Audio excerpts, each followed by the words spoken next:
484 484 এর বর্গমূল কত? এর বর্গমূল আমার বের করতে হবে। তাহলে বন্ধুরা 484 আমরা আগে লিখলাম। এই 484 এই রাশি যদি বর্গমূল বের করতে চাই ভাগ প্রক্রিয়া, তাহলে আমরা ডাইন সাইড থেকে অর্থাৎ একক থেকে আমরা জোড়া মিলাবো। অর্থাৎ এই হলো প্রথম জোড়া, 4-এর সাথে কোনো ডিজিট নাই, সেজন্য সাইড সিম্বল থেকে গেল। তারপর বন্ধুরা একে আমরা ভাগ করব। এমন একটা সংখ্যা দিয়ে আমরা 4কে ভাগ করব যেন ওই সংখ্যাতে গুণ করলে 4 এবং এর কাছাকাছি যায়। অর্থাৎ যদি আমরা এখানে 2 নিই তাহলে 2 দুগুণে 4, অর্থাৎ 2কে 2 দিয়ে গুণ করলে হয় 4।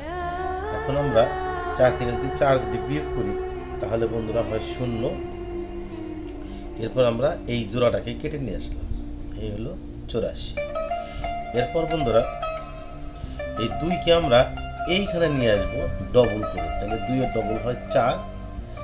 এরপরে এই 4-এর সাথে এমন একটা সংখ্যা আমরা যোগ করব বা 4-এর পাশে দিব যাতে ওই সংখ্যাতে গুণ করলে এই 84 বা এর আশেপাশে হয়।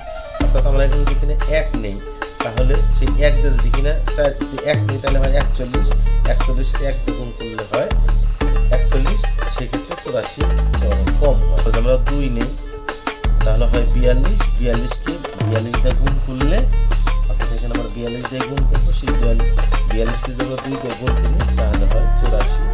বন্ধুরা এখন 84 থেকে 84 যদি বিয়োগ করি তাহলে কিছুই থাকে না, যেহেতু আর কোনো জোড়া নেই, সো এখানে আমরা ক্রস চিহ্ন দিয়ে দিলাম। অর্থাৎ আমরা কি পেলাম? অর্থাৎ পেলাম এই 484, অর্থাৎ 484কে যদি আমরা স্কোয়ার রুট অর্থাৎ বর্গমূল করি তাহলে রেজাল্ট আসবে